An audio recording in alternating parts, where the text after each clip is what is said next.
This is Imestic. Last week, the tourism industry was fortunate to have Ghana Tourism Marketplace, which was launched by Ghana Tourism Development Company. The platform or the app is basically to help the tourism industry to have a common place where they can sell their products and services. This was a great idea, as was discussed.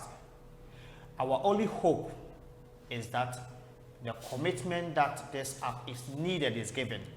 The resources that this app is needed is given, so that we'll be able to use this app to reach out to more tourists, more investors, and more people who are interested in visiting Ghana, and also give opportunity for tourism stakeholders to be able to market their product and services. This is Imestic. This program is sponsored by CH Travel and Tours. Welcome back, viewers, on Focus on Tourism.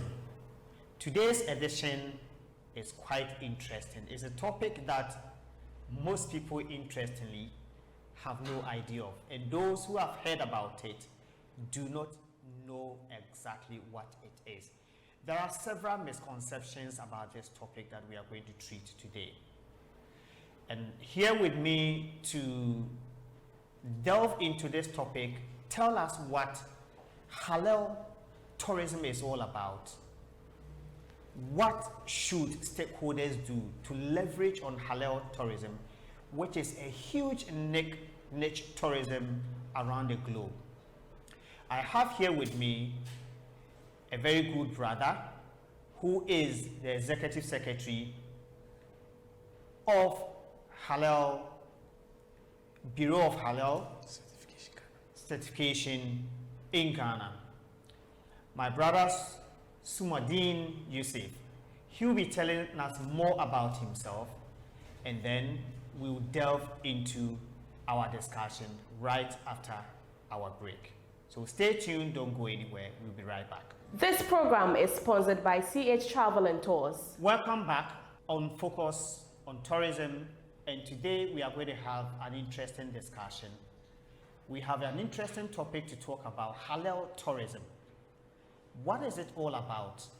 It's a niche industry that a lot of countries are leveraging on and making revenue for their countries. But in Africa, especially in West Africa, we haven't taken advantage of halal tourism because we have several misconceptions about it.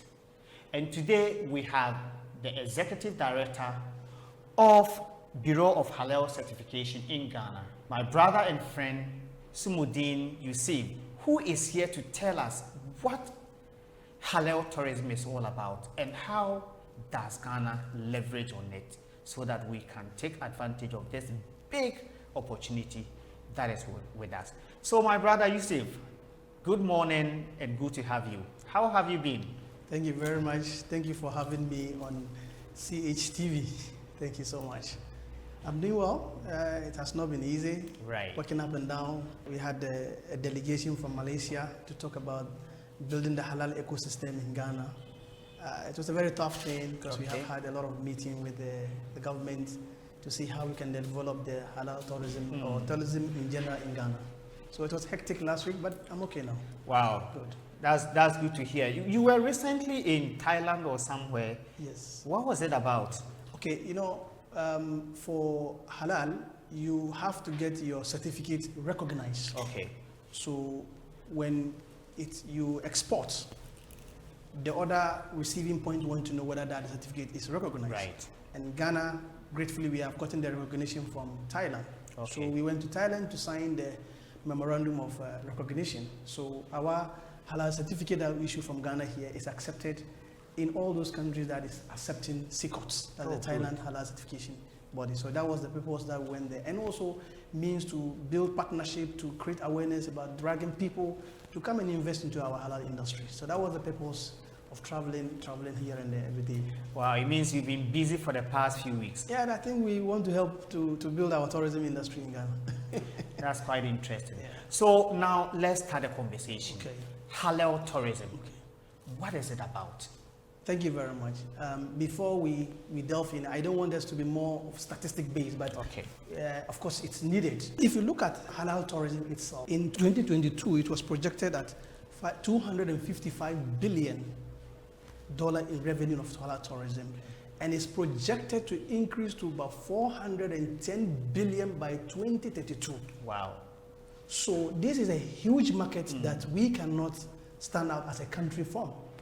But then, we've talked about statistics. What do we mean by halal? What does it mean? Right. There are so many misconceptions. People think halal is about religious activity. Okay. Ideally, I want to use this opportunity to send a clear signal that halal is not about religion. Halal is about development. Good. So let's break the word down. Okay. Halal is the opposite of haram. Okay. So Say it again. Halal is the opposite of haram. Okay.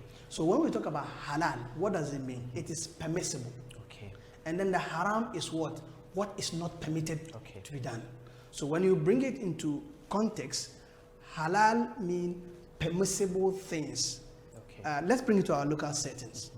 During Christmas, you want your brothers to eat your food. What Right. do? You call a brother, come and slaughter my chicken for Yes. me. So halal is anything that is prescribed by the Islamic dietary laws. Okay. Just like we have the Kodesh Okay. for the Jews, Okay. we also have the halal. So permissible means something that has been permitted for a Muslim to eat, Okay. or halal conscious consumers to eat. Okay. So every food naturally is permitted, except some food, which are those, for example, anything that contains pork Okay. or pork extracts, or any animal that was not slaughtered properly, is also not permissible for a Muslim to take. Right. Alcohol and any other things, those are not prescribed by the Islamic religion to eat. It becomes not permissible for a Muslim to eat. So when you hear halal haram, this is just the beginning. So it is permissible and non-permissible. permissible. So when we bring it into the context, generally people think halal is all about food. No, it's a Oh, really? halal goes beyond food. Okay. We have halal tourism, we have halal finance, halal cosmetics, halal fashion, halal so many Okay. pharmaceuticals and Okay. all those things. So in this, what does it mean? That whatever you are producing that you want that consumer to eat, then don't put in those things that are not accepted by them. Okay. So let us come to our own context as Ghanaians. Okay. It's not everybody that take goat meat. Right. So it will be unfair to prepare food that has goat meat. Okay. One, the person may have allergic. Two, it can be a religious or spiritual activity. So if you want to be fair to the consumer, then maybe don't add goat or sheep. Right. So when we bring it to this context, then that's what we are just trying to look at. No, the food is for all of us. Right. But these people, based on this and that, they are not accepted to do this. Right. So when we look at that definition now, it has given us what halal is all about.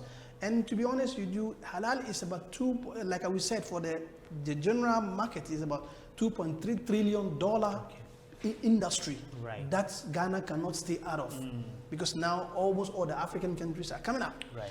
But when we zero in into tourism, we talk about 410 billion by 2032. Wow. So when we talk about halal tourism, it is about creating our tourism industry to look Muslim friendly. Okay. So when we come to the first point of call for any guest is, I'm going to Ghana. Okay. So the first place is you have to look for a hotel. Hotel. Yes. For the Muslim consumer, I'll look for the hotel. Two, I'll look for what to eat. Okay. So the two question is, which hotel accommodates me? Can I get the food that I'm looking at? Okay. So when a tourist arrives in a country, the first thing you look at is the food. Okay. So if we talk about the halal friendly or halal tourism, then we should start with our hotels and guest house. Right. Okay, and then the tourist sites. So if for example a hotel, it doesn't mean that an existing hotel need to do a serious modification of the no. What it means is that, for example, if it is a hotel, you need to assure the person that when you come in, you can pray. Right. You can still enjoy our hospitality industry and still maintain your faith. Right. So for a hotel, typically what is needed is, one, you should have your rooms are already existing. Okay. But when it's a Muslim guest who does not know anywhere about West Africa, who has just arrived, if he wants to pray, which direction does he focus to pray? Okay. So as a Bureau of Halal Certification, our duty is to work with the hotel managers so that we can direct that this is the direction that the Muslim can face to pray. That is number one. Two, the other thing is the Muslims, of course, they perform ablution and all those things. So can I have something to perform ablution? And this here, we have to look at it critically. It's not just about Muslim, but it also have some cost savings. Right. Because we buy other things like tissue to cleanse our body. But if we try to introduce the water tap, then we can cut some cost, saving on, excuse me, I'm not spoiling the market of the tea industry anyway. We're just trying to put it into perspective. We can save some cost there. Right. So we should have a tap, maybe you should have a prayer mat, small one, that can be folded and keep into the thing once the person leaves. Okay. And then of course you should have a small designated area that you want people to pray. For example, you have an event and you bring a lot of Muslims into your hotel, or during Ramadan. You see, we have cut that market. In Ghana here, about 8 million Muslims. How many of them use the hotel for their marriage ceremony, honeymoons, for Ramadan, breaking of their fast? So these are things that we need to introduce into our hotel to drag that market. That is a local market before we even look at the big one. So if you have a lot of guests who have come to your hotel, the question is, when it's time for prayers, where would they pray? So maybe it's a small designated area. It doesn't need to be a mosque. No. Just a mat or small area that is dedicated that you can use here to pray. Then the bigger thing is the kitchen, where they serve the food. Two things. If hotel, of course, as a hotel, you need to provide continental and local dishes, varieties for all consumers to consume. Okay, so the food is being prepared in the same kitchen. Of course, you will have a section of the consumer that wants to take pork, which they are allowed because that's their favorite. But we are trying to see how can we avoid cross-contamination. So the soup, the spoon that is used to stir pork or fetch the soup for the pork cannot be the same spoon to be used for this. Okay, so how do you do that as a hotel? We as a halal certification body, we are ready to work with you to get it done that way that at least anybody who walks into your hotel or your guest house has something to eat. Of course, you can have a bar, but you can say, oh, this spot is dedicated for halal. Just a table or some variety of food that the Muslim friendly can use. So in terms of trying to look into the halal tourism, starting with the hotel, these are some of the small things that when we do, a hotel is classified as what? Halal certified hotel. So once you have that, good, that is the first point. Then two, our tourist areas that we go, the Buri, the Kakum, the blah, blah, blah, all tourist areas that we have. You can have a small prayer area. I'll give a critical example. I was in Bangkok last month for this halal conference, and I wanted to find a place to go for sightseeing. And so I went, they said there's an elephant sightseeing. It's quite far, but they said, you know what, when you go to our hotel, our site, you have a place of praying. You can get a place to pray, you can get food of halal to eat. It is going to sit on an elephant.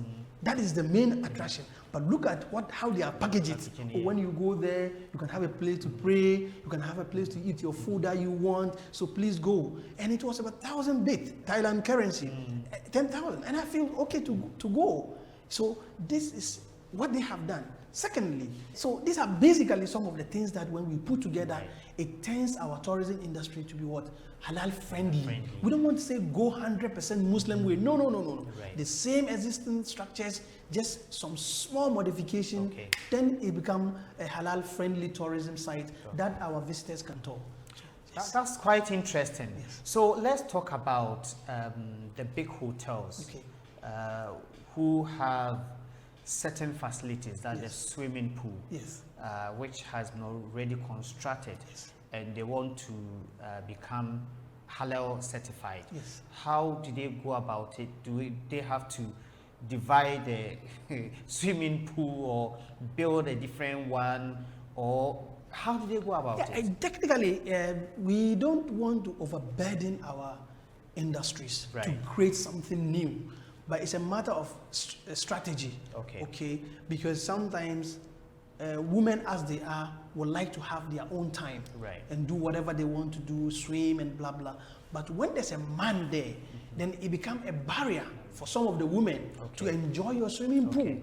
So it can be to have a time, within this period to that period is for only women. Okay. I mean, a product can be created out Right, of that, yeah. so that the women can go there and swim. Or you can have some division of a partition of a sort. Okay. The same pool, but just some partition where women can have. Okay. Of course, there are so many ways we can think about Right. how to play around it.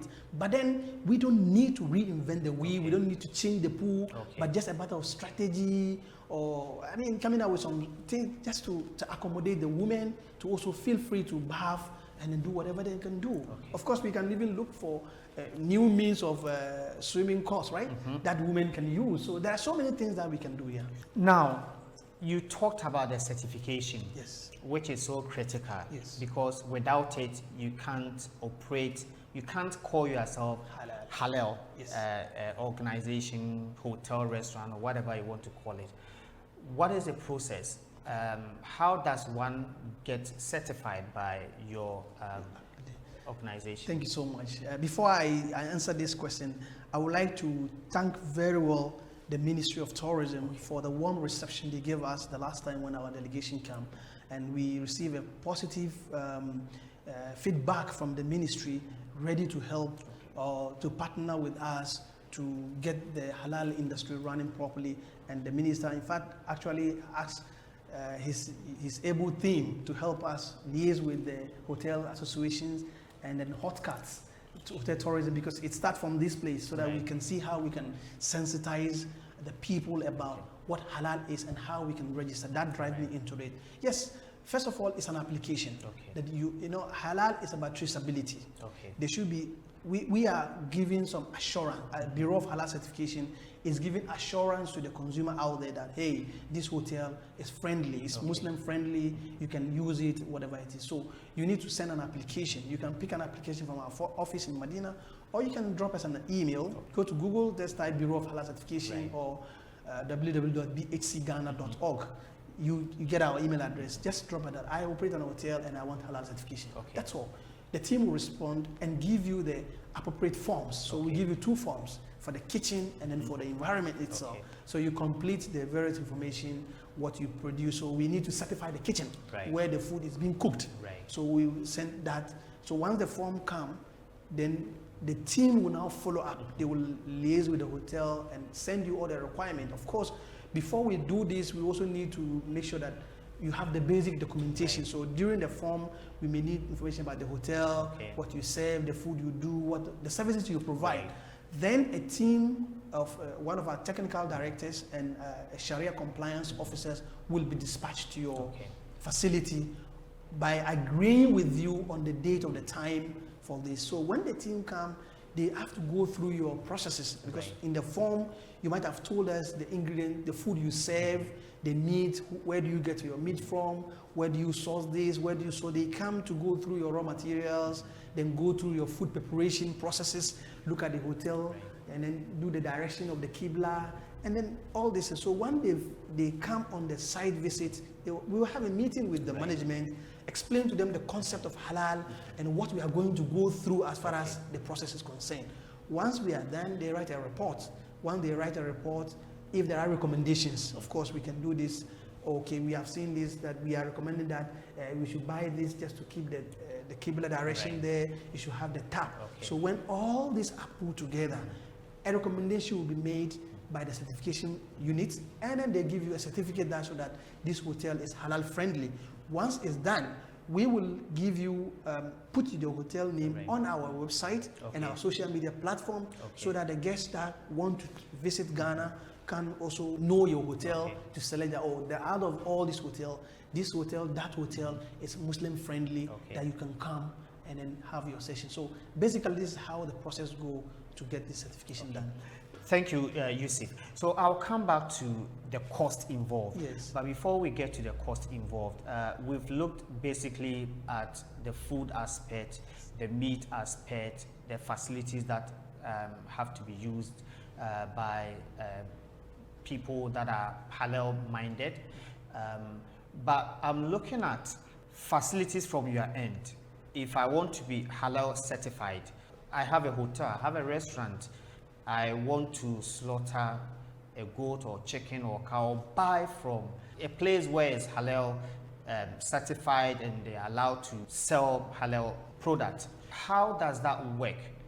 Do you have a certified place where people can buy these products from, or there are some communities that we have imams there, we have Muslims there that are, in quote, certified to slaughter? How do they go about to get this? Thank you very much. Getting the raw material is the first step in everything. Okay. So technically, yeah, it's good to invite a Muslim brother to come and slaughter for the hotel. Okay. But you see, when we are talking about standardization, standardization comes with some standards that need to be set. Yes, the Muslim slaughter can slaughter, but beside the slaughtering, what process go through? Okay. What stress? How was the animal picked before it was even straight? How was it slaughtered? Was it suffering? And the processes that you go on in the preparation of the food. So yes, getting someone to slaughter is one thing. Okay. Then the other side is the process and other stuff. So at the moment, we have just finished some few slaughterhouses, abattoir, but we are not done, so we cannot put the name out there yet. But technically, we don't really have halal certified, to speak of, slaughterhouse. Okay. I think last week we also had an encounter with the Food and Drug Authority, and that's one of the projects that have come up, that we are trying to build a model halal slaughter facility.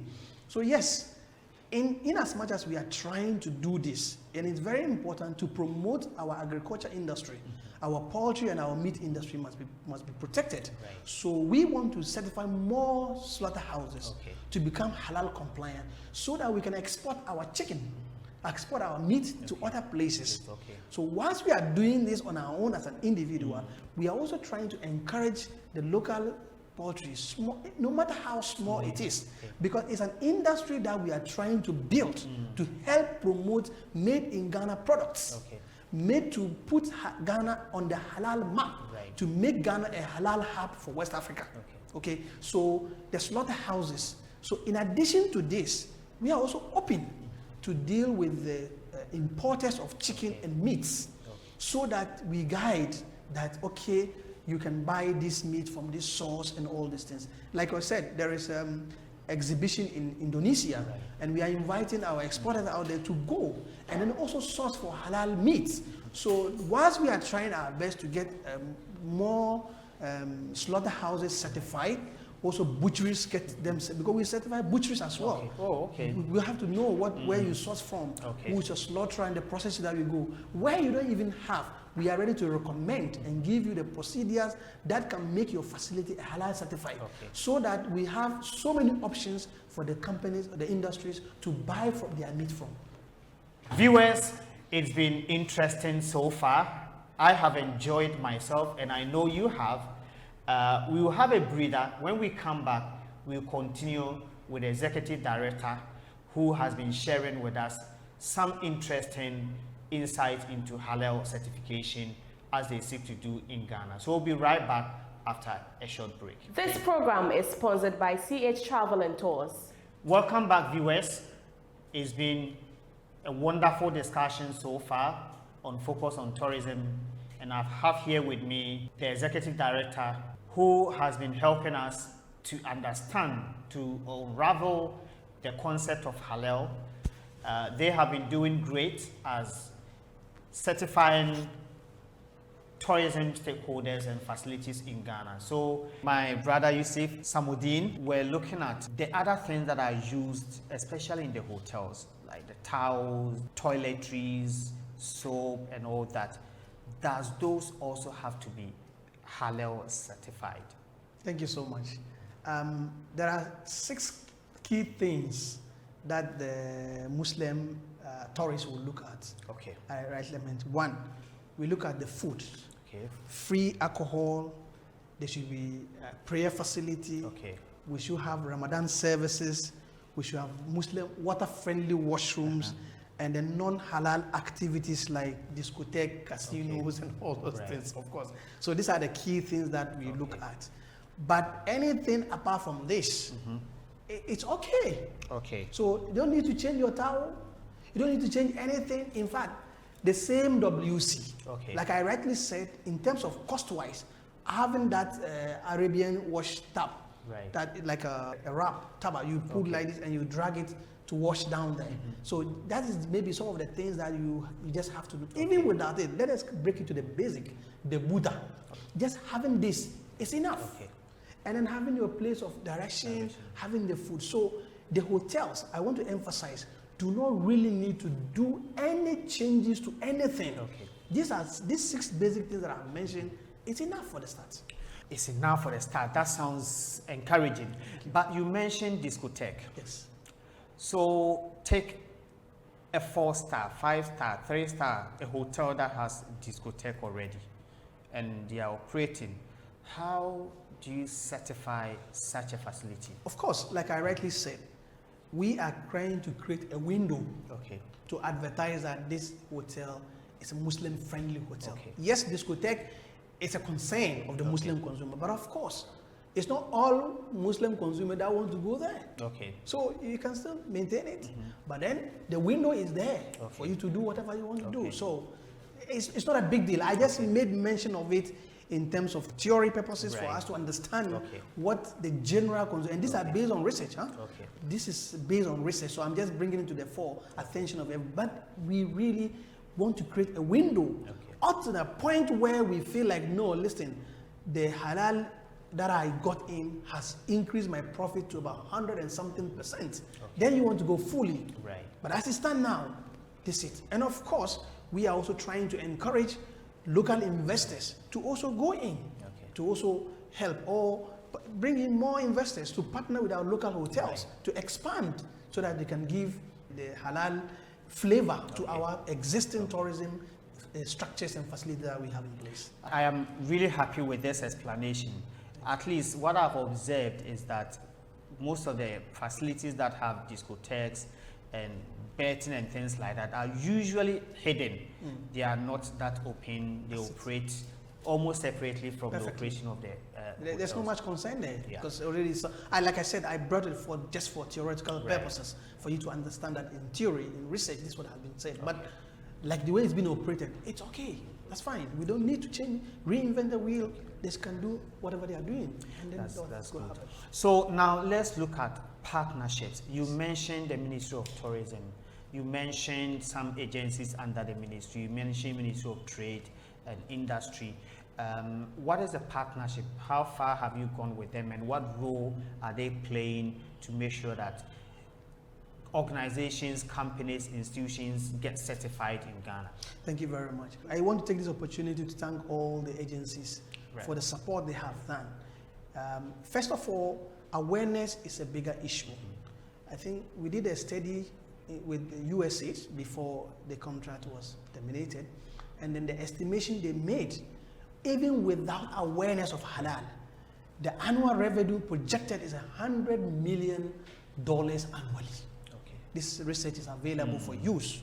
So the question is, when we sensitize and create more awareness, what is going to be contributed to Ghana's economy? This is a big figure that we need to look at technically. So we have to embark on awareness creation and customer education. And I want to thank again the ministries and the agencies. We have had very fruitful discussion to explain the concept, what halal is all about.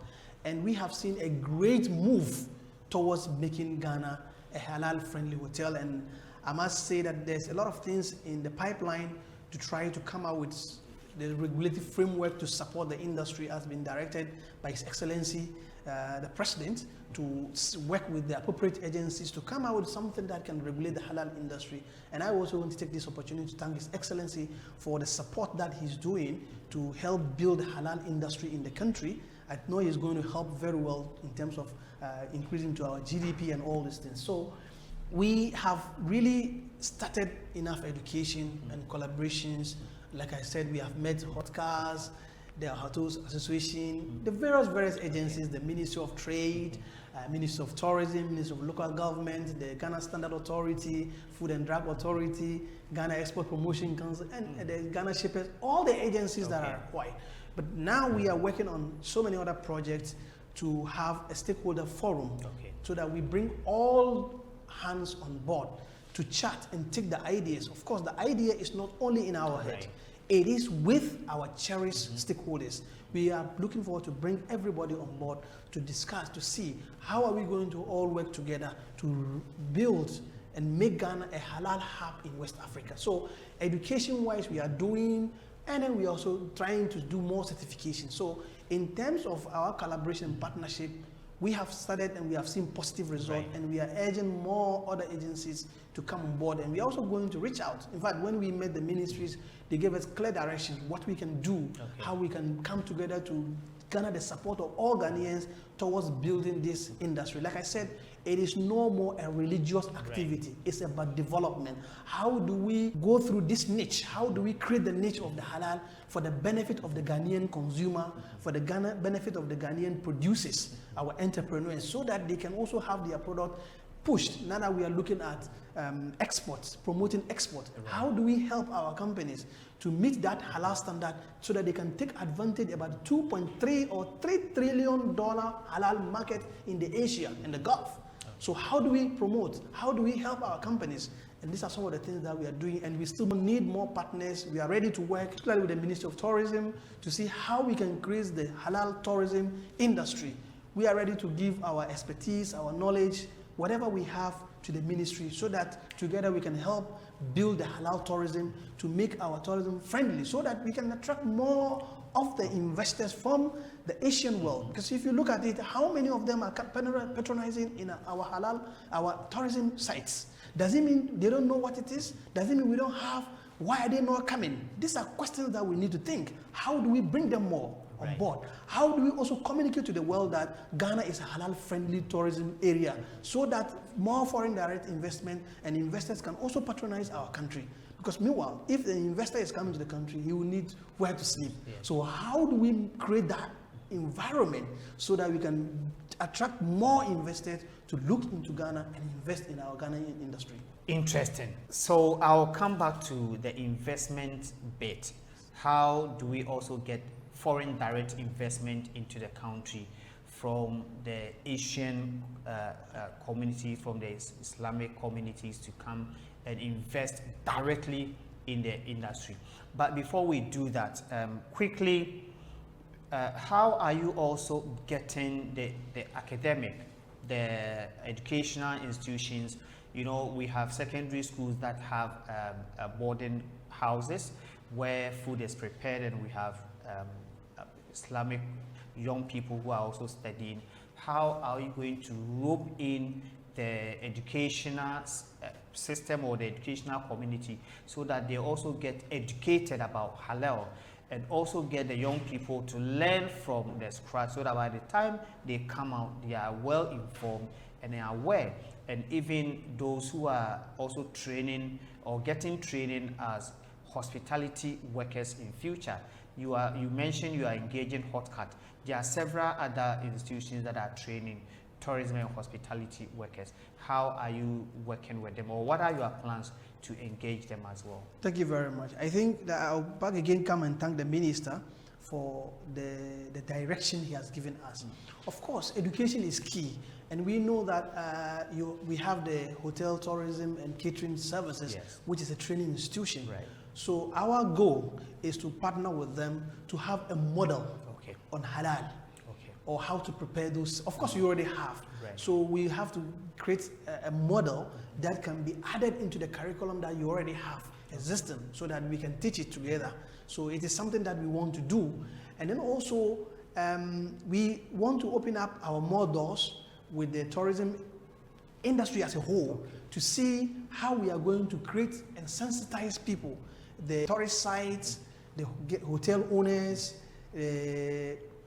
all those stakeholders that come to make up the industry, we are ready to partner. Of course, we need to start with education.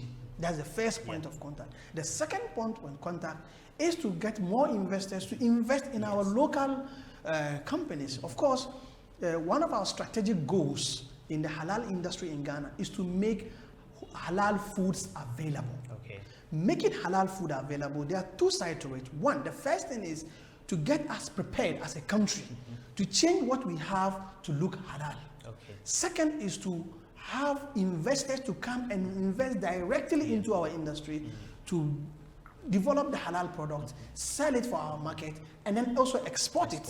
So we are coming up with, under the making the halal food available objective, is to come up with a halal investment forum where we'll attract more external companies to come in to see and discuss how they can also benefit. We are also looking at having the Ghana Halal Expo, where we will bring more companies from external, from all over part of the world, to come and invest, to come and exhibit their goods here in Ghana, have more discussion, partnership, because the moment they come, they will be interacting with Ghanaians, entrepreneurs, our excellent Ghanaian entrepreneurs. They will be in the hotels. So our purpose is to try to channel those institutions to come and invest directly. When they are coming to invest, there will be partnerships with our local structures so that they can build. So these are some of the things that are in the pipeline under the strategic objective, making halal foods available. So it is two ways. We are helping our existing companies to become halal compliant so that they can export. And we're also trying to bring in more investors to come and partner with them or invest directly into our economy. So these are some of the things in the side that we have. And these projects are coming up very soon. And the hotel tourism industry, particularly, we have to really work together in terms of a legislature, of course, like what we are trying to do, to create that environment that we can have framework to support the halal tourism industry. And we have to work together. Like I rightly said in our discussion, what are we going to do to attract people to invest into that sector to help build it? So these are some of the things that we have in the pipeline that we want to execute. That sounds good. So we'll take a breather. Then when we come back, we will look at what your bureau is doing in terms of how do you get people to come, the process. Viewers, it's been a great conversation. We've been discussing halal tourism in Ghana, and we've had the Bureau of Halal Certification in Ghana, the Executive Director here with us, sharing with us, explaining to us, and delving deep into what it means to be halal certified or compliant. So we will come back and look at what are the benefits for you as a facility owner, a restaurant owner, or a tourism stakeholder. How do you benefit? How do you take advantage of this huge market that exists? And what are they doing to help us to take advantage of it? So when we come back, we'll be delving deep into that. Stay tuned, don't go anywhere. This is Focus on Tourism. This program is sponsored by CH Travel and Tours. Welcome back, viewers. We are still on Focus on Tourism, and today we are having an interesting discussion on halal tourism in Ghana. The process of getting certified, the opportunities, and all that you need to do to get into this huge market.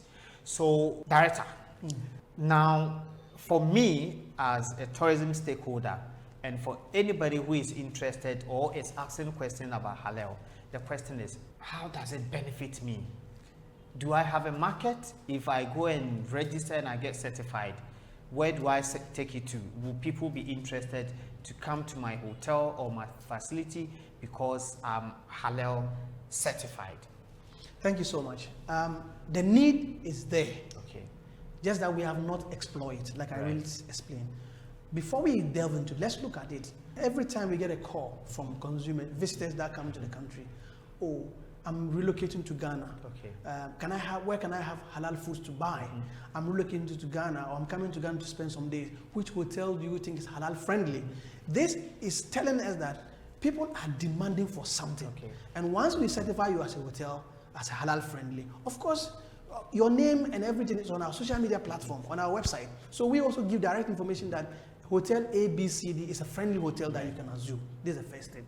The second thing is that locally, the need for halal hotel in Ghana is very huge because we have close to 8 million Muslims in Ghana. This is a huge market, which are very wealthy people as well. And so, you see, the concept about people going to hotel as Muslims sometimes or as general is wrong, which we need to change. Yes. People think we go to the hotel to do the wrong thing. No. Hotel is a place to enjoy, it's a place to relax. So as the industry, what do we also do to attract those consumers to come there? For example, we need to bring out new products. For example, when we have, when there's Valentine, when there is Christmas, when there's holiday, hotels have special packages for people. Why don't hotels have a special package for Ramadan iftar?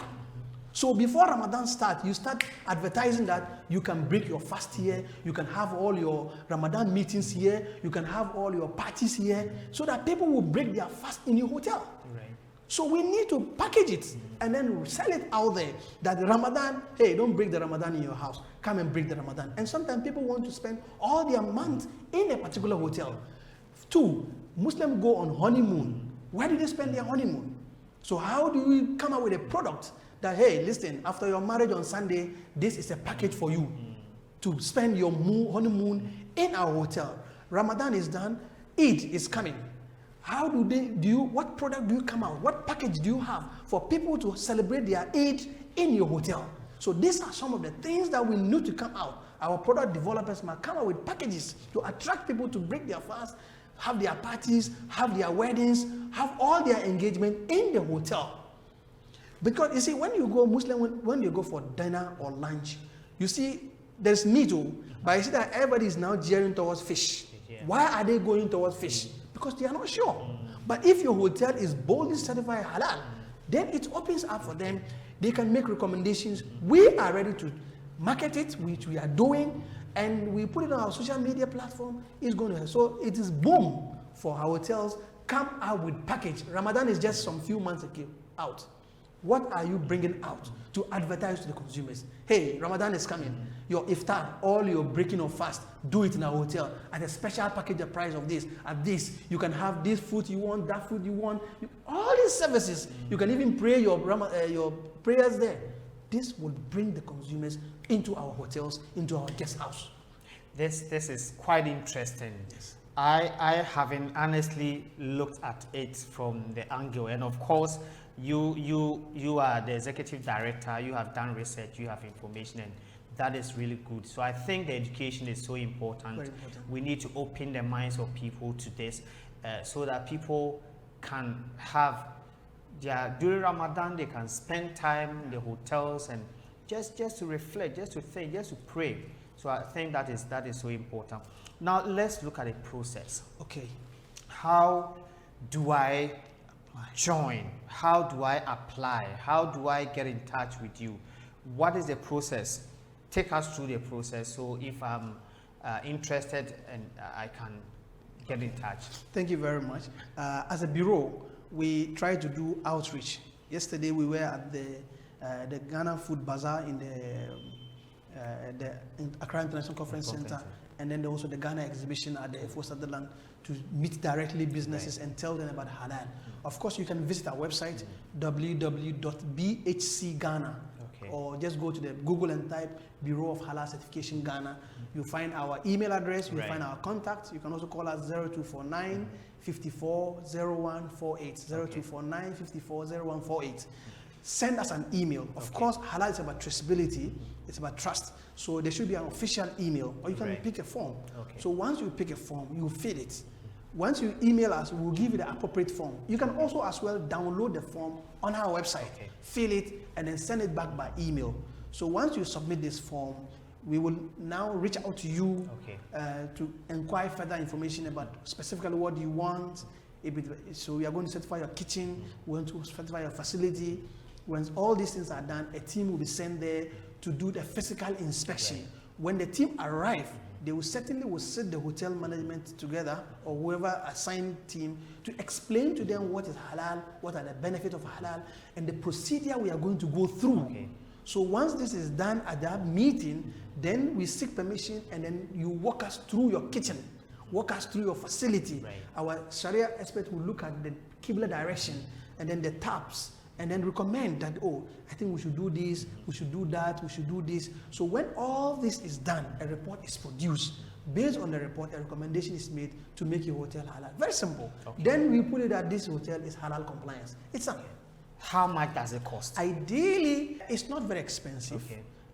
It depends on the type of hotel, Okay. the services that you are providing. So I don't want to sit here and make like I'm giving a fixed price Okay. that this is how it is, but it is affordable. The Okay. hotels can do. Like our dream is not to make profit, Okay. but to help our local grown businesses to grow. Because Okay. once they grow, they contribute to our economy in general. So once you put in an application, we ask about the hotel, the services, the size, the number of people, the workload. And I don't think it is something beyond the capacity of the hotel. Okay. Everybody can do it. Okay. And we are also ready as an institution to make it easy and affordable to everybody who wants to come aboard. Okay. Now let's look at what we call choba operator. Yes. Or indigenous caterer. Yes. Or traditional caterer who has a small choba operating somewhere, not even in Accra, some village somewhere. Can I, owning that facility, also get certified as a halal compliant? Perfect.